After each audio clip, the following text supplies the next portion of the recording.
Let's listen in. Walked among us, play acting as a normal suburban dad, when in reality, all along, he was obsessively targeting innocent women for death. He identified these women, lured them into Nassau County, murdered them, and left their bodies in Suffolk County. He thought that by killing them, he could silence them forever and get away with murder. But he was wrong, because it was these victims, these women, who refused to stay silent. First, that silence was broken by the victims' families, who advocated for their loved ones and agitated for justice. Then, the noise grew louder through the ensuing investigation and examination of the evidence that the defendant left at or around the crime scenes, as well as on the bodies of the women themselves, that further told the stories of these victims and what had actually happened to them. It was this evidence that ultimately was put together by the task force that proved to be the defendant's undoing and led to the pleas of guilt in today's court proceeding. And it is in this way that these murders were solved. And while we in law enforcement, as well as our Suffolk County citizens, mourn the loss of these victims, we are also grateful to them and to their families, because without them, this defendant would have never been brought to justice and would still be walking amongst us. And he would still be portraying himself as that same harmless father next door, instead of what he is, a convicted murderer. Ultimately, this case is really about these victims and their stories. It is not about this defendant. And I speak for everyone in law enforcement, and when I say we are honored and thankful for being able to have played a small role in obtaining a small measure of justice for these families. For decades, this case stood out as a painful scar on the face of Suffolk County law enforcement, Suffolk County government, the citizens of Suffolk County, and the victims' families as well. However, with the defendant's pleas of guilt today, it means that for the first time since the deaths of these women, we can turn to all of these same people and say, Rex Heuermann will be held responsible for the 1993 murder of Sandra Castilla, the 1996 murder of Karen Vergata, the 2000 murder of Valerie Mack, the 2003 murder of Jessica Taylor, the 2007 murder of Maureen Brainerd Barnes, the 2009 murder of Melissa Bartholomew, the June 2009 murder of Megan Waterman, and the September 2010 murder of Ms. Costello. Despite this tragedy, there's a lot of different emotions, and I guess the word for today, despite the tragedy, and despite all those emotions, is thankfulness. We are thankful. We have a lot to be thankful for, despite these emotions. First and foremost, we are thankful for the victims and the victims' families who told their stories, their loved ones' stories, and defended their loved ones' legacies. Without them, we would have never truly gotten to know those victims. My start in this case occurred before I took office. A homicide detective with the Suffolk County PD, Pat Portella, gave my phone number to Melissa and Amanda. Melissa is, of course, Maureen Brainerd Barnes' sister, and Amanda is Melissa Bartholomew's sister. And they spoke with me. We had a really good phone conversation. And during that phone conversation, I heard the pain and frustration in their voices. They wanted answers. They wanted closure. I told them that we were going to do things differently. It was going to be a new manner of doing things. We were, first and foremost, we were going to form a task force, and we were going to bring all of the talents of all these people standing here to bear, and we were going to work together. We were going to We were going to not use this case as a political football to be kicked into the news stream on slow days or whenever it suited the political leader's purpose. We were going to be quiet. We were going to pretend as though it was business as usual in Suffolk County. And the reason why we were going to do that was because we knew what we were doing. We were playing to an audience of one. And that one person, of course, was the murderer. We wanted to lure that individual into a false sense of security. We wanted him to think he got away with this. And that was exactly what we did. And the reason why we wanted to do that is because when we solved this case and we had those arrest warrants and executed those search warrants, we wanted more evidence, and that's exactly what we got. So we were thankful for that. We were thankful we were able to bring this case to a close, but it started, our inspiration was these victims and their families. But those families were so much more to us. Through them, we truly got to know these victims. When we started, the victims were nothing but names on a blotter, black and white, writing on investigative reports. But once we spoke to the victims, they provided us with the color of these women, and we got to know them as the wonderful mothers, sisters, friends, and daughters that they were. And that inspired us even more to close this case, to come to a resolution. So again, first and foremost, we are thankful for those families. And I just want to individually, mention all of the families. The Brainerd Barnes family, I already spoke with Melissa, but I want to thank Melissa and her husband Chris and their children, Marie, who is Maureen's mom, Nicolette and Dylan, who are Maureen's two children. We want to thank them for their support, not only of Maureen, but for our investigation as well.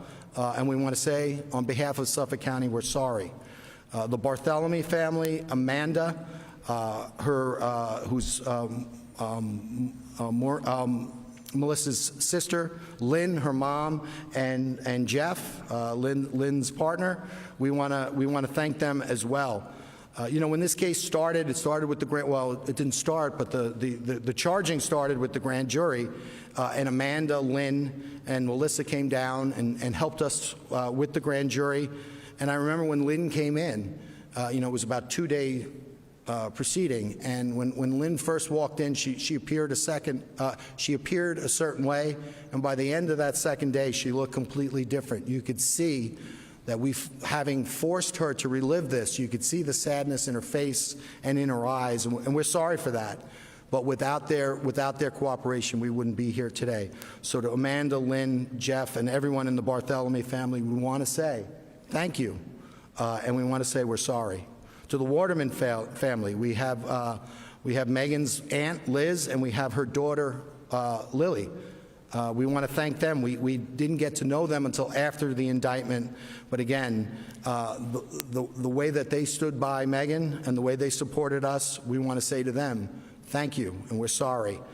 To Amber Costello and her family, specifically Amber's sister Kim, we want to say thank you, and again, thank you for the support, and again, we're sorry for the loss of Amber. Valerie Mack, we met shortly before the indictment. We met Ed and Joanne Mack. Ed and Joanne Mack were foster parents and then the adopted parents of Valerie, and they gave Valerie the only happy home she ever knew, and really the only support she probably ever knew in her life. Meeting with them, they're incredibly special people. They're heroes. We also got to know Valerie's sister Angela and her son Aaron. Again, equally wonderful people. So to them, we want to say thank you, and we're sorry. Jessica Taylor, we got to know Jessica's mom, Liz, after the indictment. Prior to the indictment, we got to know Jessica's cousin, Jasmine.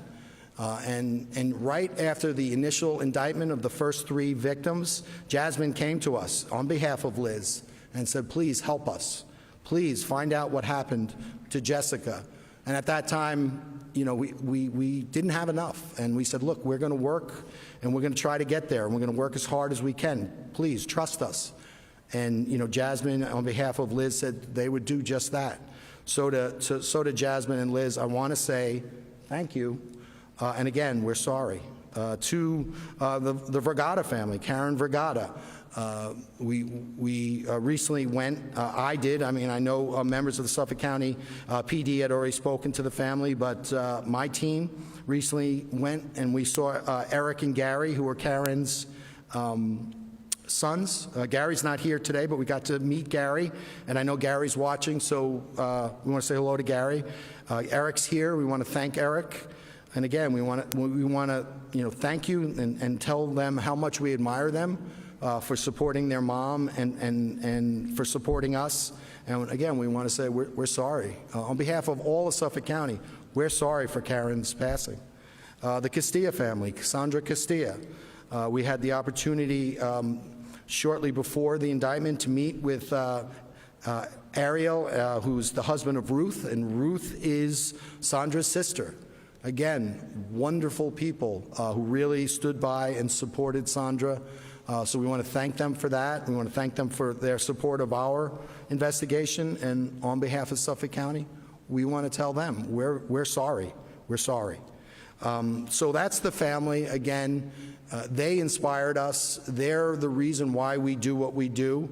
Today was a very special day for us in law enforcement because it gave us the opportunity to turn to these victims and their families and say, listen, we told you we were going to work really hard. We told you we were going to do everything we can to bring closure to you. And that's why we work in law enforcement. And, we were able to do that to a small measure today. So we're happy for that, and again, so thankful for them. In addition to our victims' families, we have our law enforcement family, and this case was brought home by a task force that brought to bear the talents of a number of really great investigators from a lot of really great agencies, and again, so thankful to be able to have worked with so many talented people. It's not really, some people will say, well, this person solved Gilgo, or that person solved Gilgo. That's not it at all. It was so many different pieces from so many different people, starting back in 1993 and culminating all the way through 2021. So again, and really beyond, actually. So again, so thankful for the great work. First and foremost, I have to thank my chief investigator, Rich Zacharies. I've been doing this for 30 years. I've had the benefit of working with truly the best investigators in the country and in the world. Rich is the finest investigator I've ever worked for and worked with. I do sometimes feel as though I work for him. But he was the architect of our grand jury. He put together our grand jury, and I think there's, whether it's an attorney or an investigator, I think there are very few people who could have done that logistically. And so to Rich, I want to say thank you. To our detective investigators, our analysts, again, all great. And I'm gonna mention a lot of people, and it's gonna, because it's not exciting to mention a lot of people, but they deserve mention. So I'm gonna mention them. We're gonna go through everyone, but not everyone, but a lot of people. We're gonna talk about our phone experts, Justin Doolittle and John Primiano. Unbelievable work in this case and so many others. Our analysts, Kaylee Homer, Erin Hansen. Unbelievable work combing through this evidence, this miles of evidence. And that's just to name a few. They're indicative of so many more. Our law enforcement partners, we had our DA people, our PD, our FBI, our New York State Police, our Suffolk County Sheriff's Office, our core people, Rory Forrestall, a DI. I hired Rory. He was supposed to come in and help us with our child abuse section, but he got waylaid in here, and he worked like heck for us and did a great job. We're so thankful for Rory. For Suffolk County PD, our homicide guys who are still with the task force today, Chris Calvaca and Scott Aquilina. great individuals, great investigators. Thank you so much, Chris Scott. We had Jimmy Watson, who worked with us, no longer with us. He's in Nassau. FBI agent Craig Mateo.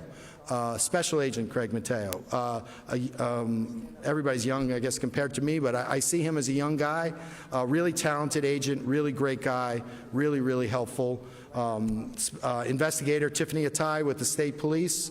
Again, along with Rory, Aaron, and Kaylee, really, plunged into the evidence in this case and really, really helped us out. She was also the one who did the infamous avalanche search. So we want to thank Tiffany for all of the work and all the work that they all did. We have a number of retired task force and former law enforcement officers with us today. We invited them, and I saw John Santoro, I saw Donna Giordano, Pat Albergo, just to name a few.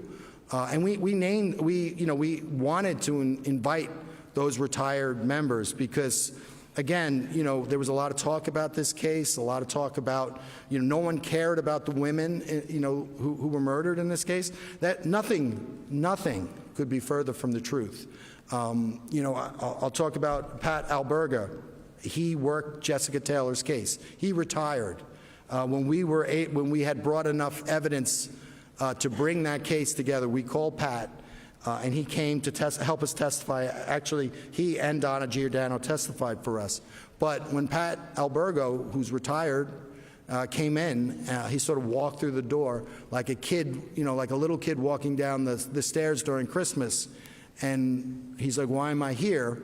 And I'm like, "Because we're going to charge this case."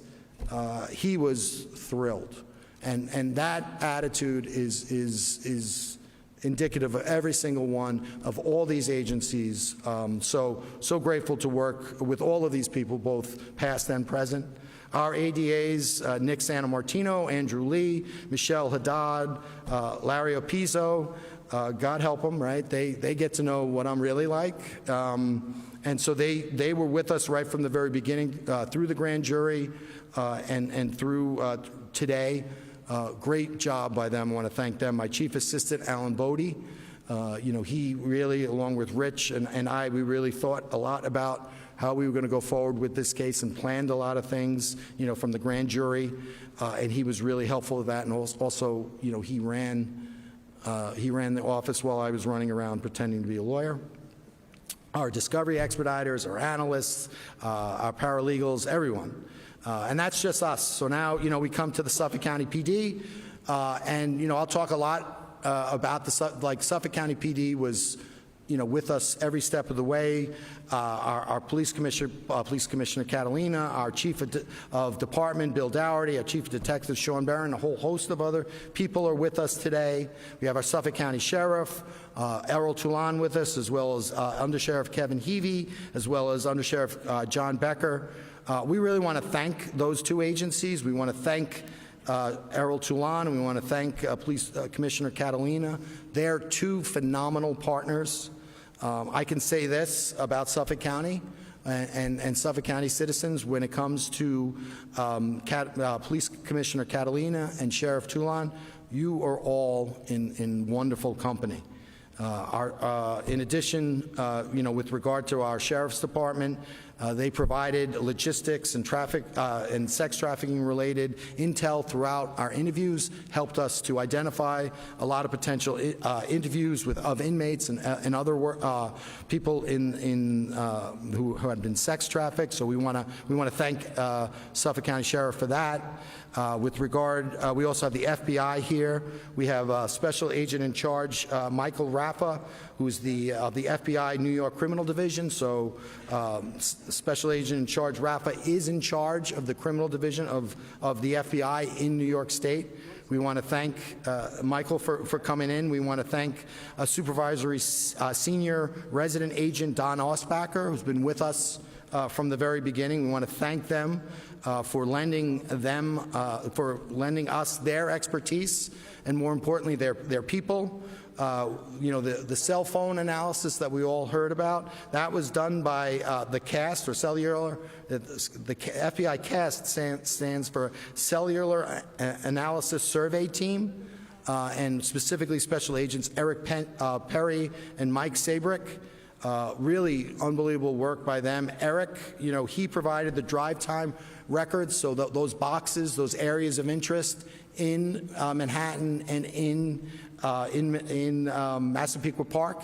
That was developed because in 2011, Eric Perry drove with equipment through every single neighborhood and extensively mapped the cell phone coverage in those areas and allowed us with specificity to be able to develop these areas of interest. That had to be done in 2011. The landscape changed, the cell sites changed, after Superstorm Sandy, the geography changed. So, we went back to 2011, and that work that Eric did, and just phenomenal. So we want to thank the FBI. We want to thank Eric Perry and Mike Sabrick. They both created maps for us to use in the grand jury. They testified in the grand jury, as well as John Primiano from my office with the help of Justin Doolittle, and just great work. With regard to forensics in this case, I think I had said earlier that IgG, investigative genetic genealogy, did not play a role in this case. I was wrong. I had forgotten that IgG was used to identify victim Valerie Mack prior to my involvement in the case. So I want to thank the FBI and Lori Giordano for that.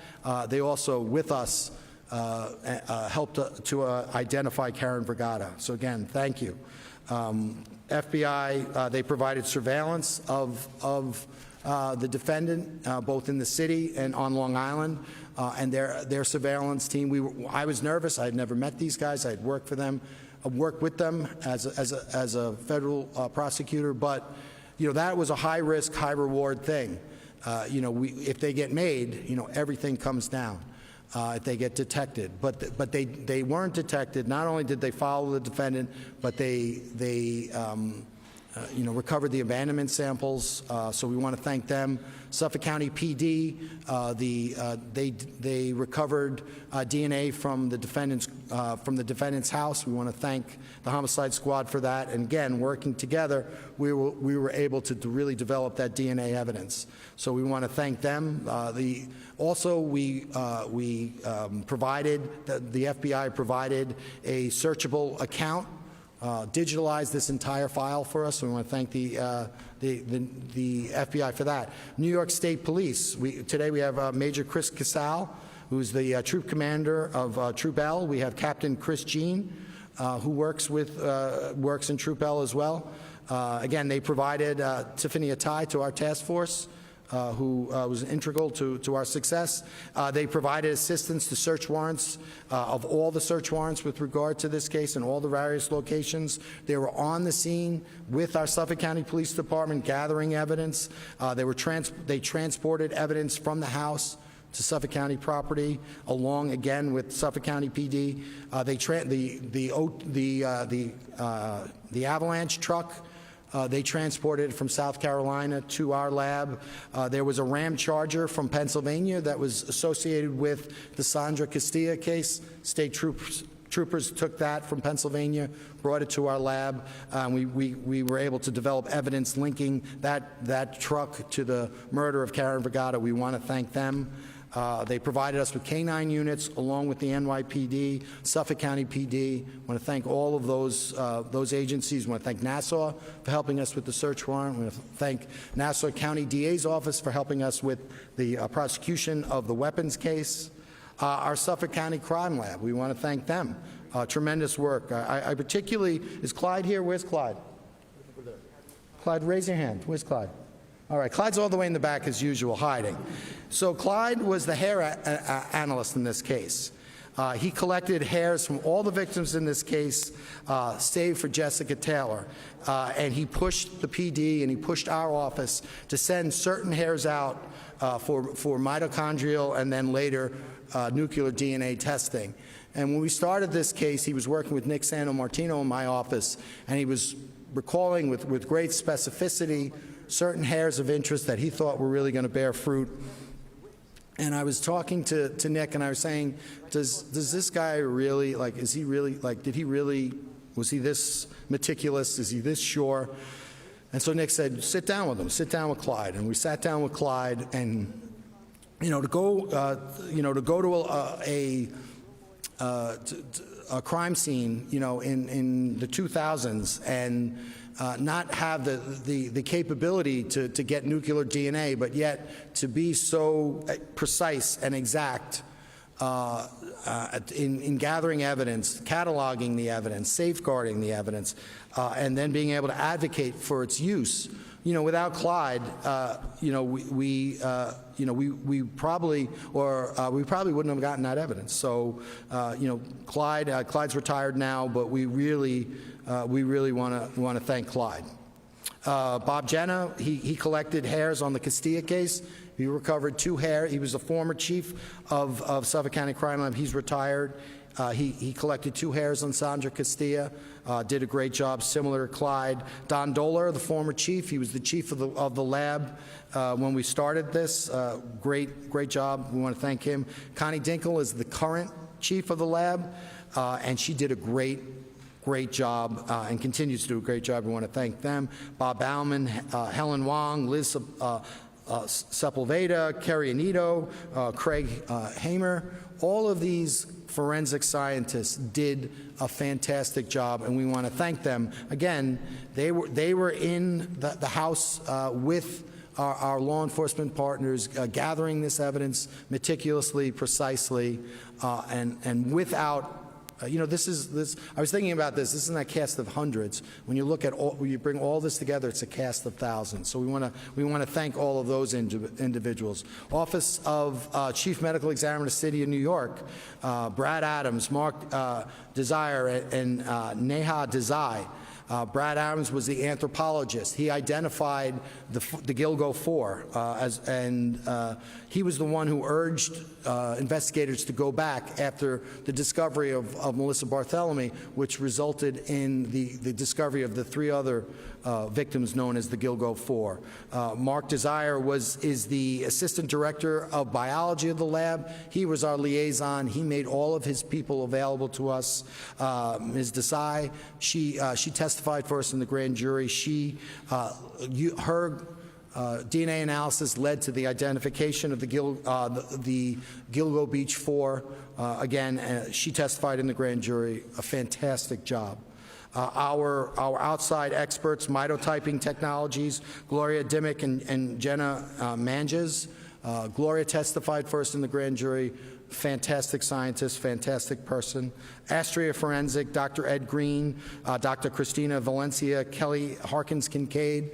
Those scientists with Astria are at the very top of their field, and they did something revolutionary in this case, and they've set the bar high going forward, and we're going to be able to utilize this technology going forward to solve a great many cases. So we want to thank Astrea Forensics, and I want to tell you, if you think you're smart, you should spend a week with Dr. Green, and then suddenly you realize maybe you're not as smart as you think you are. At least that's the sense I got after spending time with all those great scientists.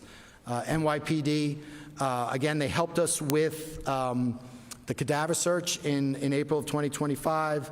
We had individuals from their TARU unit testify in the grand jury with regard to phone calls made by the defendant.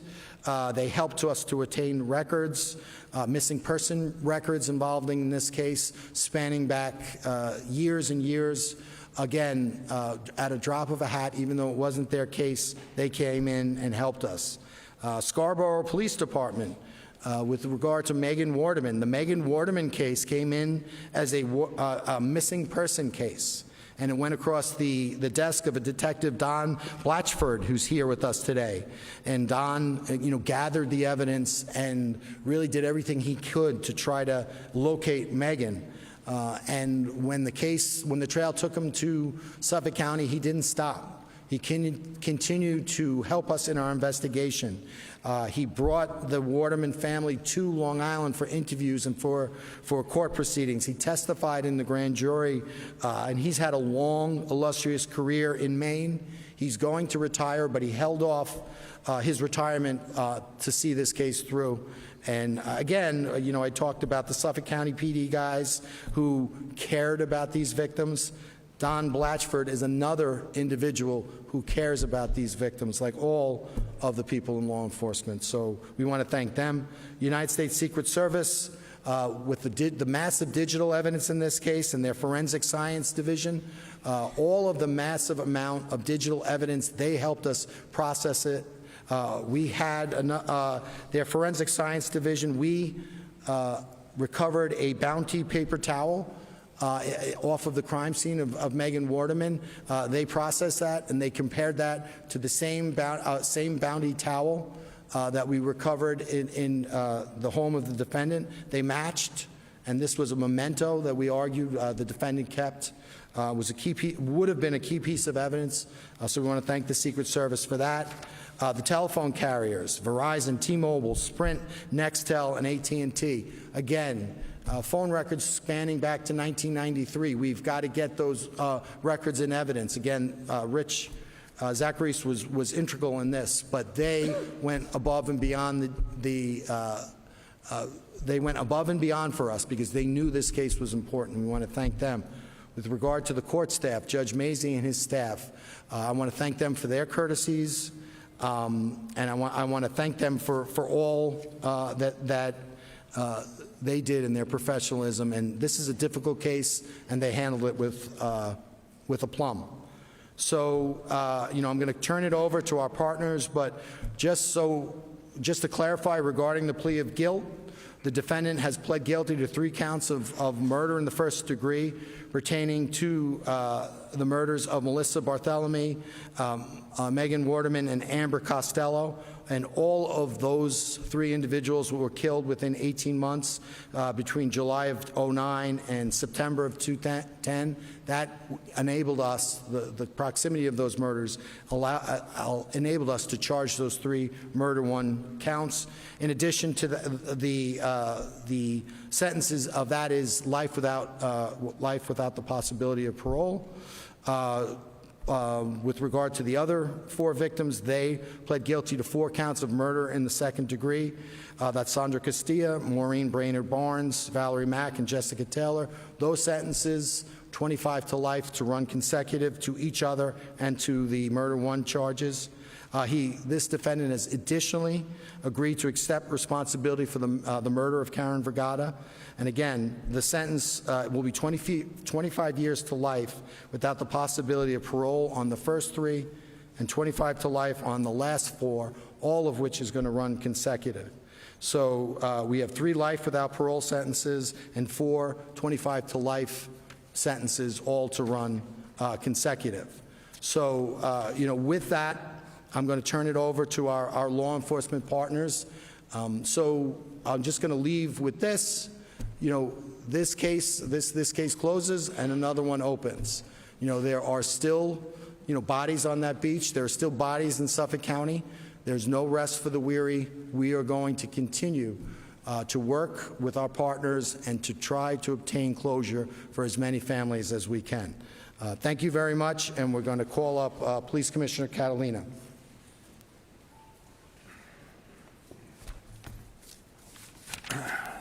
Thank you, District Attorney Tierney. The calm, serene, almost grandfatherly image that Rex Heuermann portrayed since his arrest was a lie, and quite frankly, an insult to both law enforcement, but more importantly, the families that had to endure that during every court appearance over the last 2.5 years. Today, he was exposed for exactly what he is, a sadistic, soulless, murderous monster, and thankfully everybody today got to see that. Suffolk County officials speaking at a press conference on the day that Rex Heuermann has pleaded guilty to 7 murders, the Gilgo Beach murders. In addition, has taken responsibility for an 8th murder. We just heard he's going to spend most of his life, all of his life, the rest of his life in prison. To break down the case further, we're joined by 2 experts, Rodney Harrison, the former police commissioner for Suffolk County, and for legal analysis, trial attorney Richard Schoenstein. Rodney, to you, first of all, you lived this case, certainly the end of the case. What are your feelings today? There's a level of joy, but it's also a little bit of bittersweet because once again, we have 8 victims, that have lost their life to a senseless type of crime, to a psychopath who brutally murdered them. But this case took too long to come to this point, and I'm just glad that we were able to come together with a partnership with the law enforcement organizations and bring somebody to justice and hold them accountable through the judicial process. So, you know, in the line of work of law enforcement and doing investigations, you never want to ever see anybody hurt. You never want to see anybody killed. But just being able to identify somebody and make sure that they'll never see the light of day again is makes us a good day. Yeah, I mean, these families, you can only imagine their pain. This has gone on for decades. 1993, Amber Costello later in the 2000s. I mean, it just went on and on and on, ending in 2010 before ultimately there was a finding, there was a breakthrough. A lot of people are saying, what took so long? Well, let's look at this. It's 17 years, 8 bodies that we know of. Through that time frame, he was a calculated killer. The way he dismembered bodies, the way he dumped these victims all over Long Island made the investigation very, very difficult. Did the investigators, starting back in 2010 when the first body was discovered on Ocean Parkway, could they have done a better job? You know, you can always second guess. Homicide investigations are not easily solved. I want to believe that there was some good work in the beginning of the investigation, but unfortunately, sometimes what you see with serial killer cases, they get put in the back burner. So the creation of the task force and putting this on the front burner, and I gotta make sure that Steve Ballone, the county executive who brought me in to rejuvenate this investigation, gets his accolades. I want to make sure that Kevin Byer, that oversaw the task force, he gets the credit that he deserves for regarding putting a team together and identifying a person of interest who ended up being Rex Heuermann. And Rex Heuermann, Rich Johnson, a lot of people are questioning why the sudden attempt to just plea out. Why? Why so soon? Well, I think it was because of inevitability and the futility of his defense. Whatever you want to say about the early days of this investigation, the law enforcement efforts, both the police and the prosecutors in recent years, was extraordinary. And he lost 2 key motions last year. One, the decision that these cases would all be tried together, all 7 victims in one trial. And 2, the decision to allow the modern DNA evidence into the case, that evidence would be entered. And he had no path to an acquittal, no path. Okay, well, hopefully there is some closure for these families who've been through absolute hell the past few decades. And as we said, Rex Heuermann has pleaded guilty to 7 murders in the Gilgo Beach serial killings and today admitted to killing another woman, Karen Vergata. He'll be sentenced June 17. Stay with CBS News New York for the very latest developments in the Gilgo Beach murder case. We'll bring you back to programming, but we'll come back on air when the families begin to speak. We'll bring you a special report later today at 4 p.m., wrapping up today's events. This has been breaking news. For the first time in nearly 40 days of war with Iran, today there is a pause in the fighting. Last night, the U.S., Israel, and Iran agreed to a 2-week ceasefire just an hour and a half before President Trump's deadline that threatened to escalate strikes in Iran. Lisa Rosner is here with the latest. Lisa.